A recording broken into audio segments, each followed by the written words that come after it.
Hello everyone and welcome back. Today's claim is quite simple. It is that the defeat and destruction of Argus is what actually led to the machinery of death breaking. That is what set the Arbiter dormant, of course, and is one of the major issues that we're dealing with in the Shadowlands.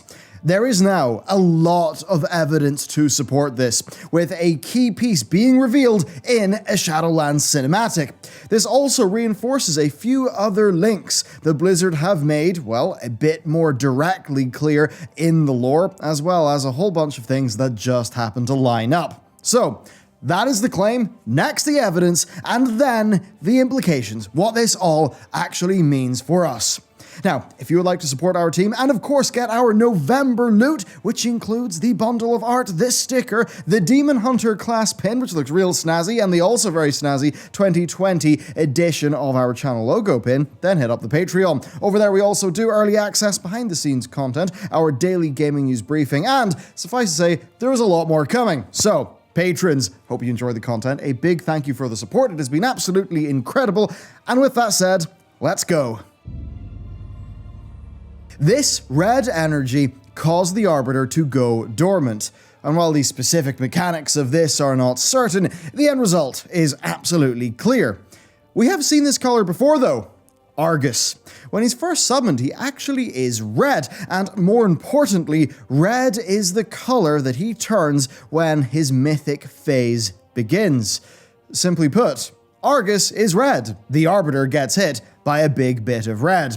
And we know that that is what sent the Arbiter dormant. We also know the Arbiter went dormant after Ursoc and Ysera died, and before the War of Thorns started. So, could it have indeed been Argus that caused it? Well, this is one piece of evidence, and there's a little bit more to the red bit that we'll get to later, but, of course, we need to dive into the rest. Just like how Aeonar is the Titan of Life, Argus is the Titan of Death. The game files literally call him Death Titan. He also uses a big scythe, which is a bit in the nose, Grim Reaper of course, and many of his abilities reference souls. Indeed, on the PTR of patch 7.3, one of them was even called Grasp of the Death Titan. So yes, Argus, he is the Titan of Death. The Shadowlands Epic Edition gave us another direct connection, for the Vestments of the Eternal Traveler Transmogrification set directly match Argus's aesthetic, and indeed they are a set match for his scythe. Now this is also the same visual identity of the Arbiter. Now these vestments are given to us by a group called the Eternal Travelers, and if you look at them, they bear the mark of Oribos. So yes, this is somewhat, I think rather clearly, tying Argus to Oribos. By this stage in our look through the evidence, you must be wondering how a Titan, a being of order, could be tied to the realm of death, and actually have a link there. Well, this is where another connection has been found. The Winter Queen refers to Ysera as her sister's pet. Now this could be referring to Elune, yes, but it also could refer to Aeonar, the Titan of Life, for it was Aeonar who uplifted Ysera to be a dragon aspect, so it would stand to reason that Ysera could be described as her pet. Indeed, a pet kind of implies a little bit of subservience and stuff like that, and Ysera was very much created in her dragon aspect form, from who she was previously, to fulfill a purpose on Azeroth for Aeonar the Lifebinder, who perhaps could be a sister of the Winter Queen. Now, if this actually is the case, then there being a connection between the Titan of Death and the Arbiter certainly wouldn't be absurd. And just generally speaking, I mean, come on. Compare the Titan architecture to that of the first ones. The first ones, of course, are the group who created the Waystone that we find in the Maw, as well as Oribos itself. They set up the purpose, the guiding set of principles, the religion, really, of Oribos' denizens. And yeah, those aesthetics are highly similar, and based on my read of the lore, I am leaning towards the first ones coming before the Titans and the Death Pantheon of the Shadowlands, essentially being some sort of precursor bunch of gods who set up the cosmos in the way that we find it with its various systems. Now, this is a connection that is furthered by none other than yourself. Your character is able to leave the Maw by interacting with a waystone created by the First Ones. And this is because of a very unique thing to you, your connection to Azeroth. Of course, the heart of Azeroth in BFA. Now, it's your connection to Azeroth, this Titan, that grants you special influence over that which was created by the First Ones. If that is the case, and that's your connection to a Titan, then surely the Titan of Death being destroyed can have an impact on the realm of death. And I say destroyed because Aman'Thul claims to have used the last of Argus's energy to bind Sargeras.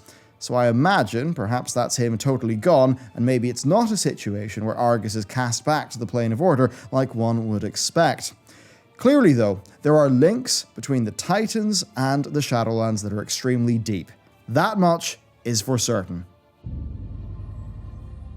While dealing with the implications of Sargeras' final act, we came upon the Dream Journal of Ogmot. Ogmot was a Twilight cultist, a being heavily aligned with the Void. And to get some colour on what that could potentially mean, take a listen to our enactment of Denathrius' spy book and what it has to say about the Void. The Void Lords all but welcome us with open arms. They are so preoccupied with their 1,000 truths that they ignore the lies we sow in their very midst. Yes, while the Void may not be ideal at distinguishing from potential future realities, well, I think if you look at Ogmot's Dream Journal overall, it essentially did call the events of the Battle for Azeroth expansion, and indeed how they also tied into Shadowlands, even including how Sylvanas purposefully caused as much death as she could. So it does that, and it also had this line. They talk about Argus, about the one that got wakened, about great victory that our enemy didn't even notice. Yeah, I'm not really reading that out in ogre speak, but you get the gist. The victory that went unnoticed. That, of course, is when Argus died. When Argus died, there was something else going on, and we didn't notice it. Now, at this stage, whenever we killed Argus, Sylvanas was fully on side with the Jailer. After all, Muzala had placed her on the throne by whispering into the ears, of course, of the dying Vol'jin. He was doing that for the Jailer. And, of course, Sylvanas then later worked with Helya. And we know what she did. This victory that went unnoticed very well may have actually been the deactivation of the Arbiter, as that could have been caused by the destruction of Argus, as I think becomes more and more likely as you go through the evidence as presented in this video. Now, the Arbiter going dormant is what allowed Sylvanas to actually begin working on the other things that are literally mentioned in Ogmot's journal. And yeah, it is true that at that time we did not notice what her full plan was and what the full implications of Argus's death was. Also, when we found Varamathras in Antorus, he taunted us for not knowing what was going on, saying that, well, Sylvanas was actually very, very evil indeed, and that there is darkness in our midst. And we thought that was maybe that Sylvanas wanted to wage a big war to win and wipe out the Alliance.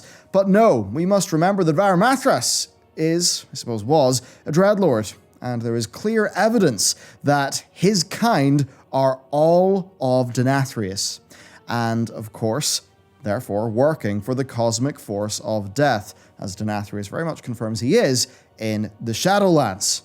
Again, check out this video. It's where you just heard some voice acting from earlier on in this video, and it really is essential reading for the modern lore.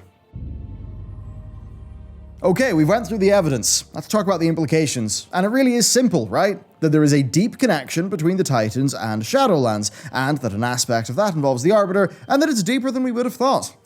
Given this, the connection between the player, Azeroth and the Maw Stone, and the clear aesthetic similarities, I think it's very clear that there was a whole bunch going on here, a lot for us to look into.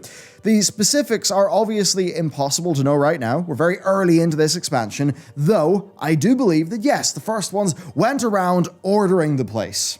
That sounds like a very Titanic thing to do, but we know that the Titan stuff looks like a more sleek and modern version of the First One stuff, right? And there's likely a connection between, say, the Winter Queen and Aenar, which would maybe put the Winter Queen and Aenar in the sort of same generation of cosmic beings of great importance. Then, I mean, yeah, it's also extremely plausible that the Red of Argus and the Red that took out the Arbiter are the same thing, given that the Arbiter is extremely important in how death has been set up in the Warcraft universe by this group called the First Ones, and that this group called the First Ones probably also made the Titans, and also made one of the Titans the Titan of Death. I mean, this is not insane stuff. We have a Titan of Life. We have a Plane of Life, right? We have a Titan of Death. We have a Plane of Death. Yes, there is order, but then there's also Order's kind of dude who's standing in for death. And yes, sure, the Titans do have their own home plane of Order. That's essentially been confirmed by Blizzard developers in Q&As, but that obviously does not stop the Titans from, maybe a Titan death impacting the Shadowlands in the same way that I'm sure Aenar can have great power over the, over the Lifelands. Certainly, Aenar, Emerald Dream. There'll be stuff going on there, given that the Emerald Dream, a whole bunch of that, was modified by Freya. Freya, who is, of course, of Aenar.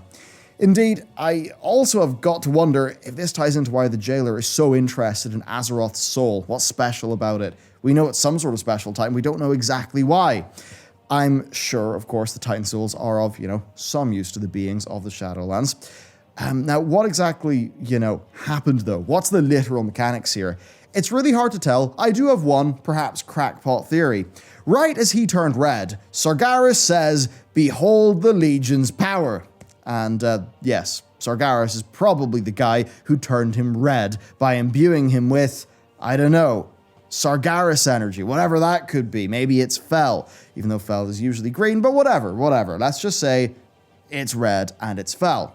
Remember that. Now, when we are shown what happens to the Arbiter, this is said.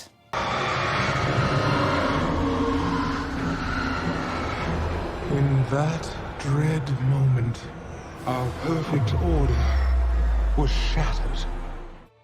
So could it be that their perfect order was actually shattered by the corruption of the pantheon of orders being of death by Fel, and then that being shoved into the Shadowlands by some form of mechanism?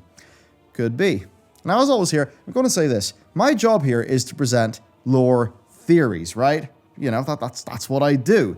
There are a number of other things that could have done this, right? I mean, hey, could it have been Denathrius? Certainly could have been. Now, that is unlikely. I think that he did it directly. I mean, the Red came in seemingly along with Souls, not from Revendreth. Still, though, he could have played a part in events. I mean, his agent, Lothraxion, literally was embedded within the Army of the Light, who are the group who, of course, spearheaded the assault on Argus. Now, if that seems wild to you that Lothraxion is actually working for Death, then once again, watch this video. It really is an important one.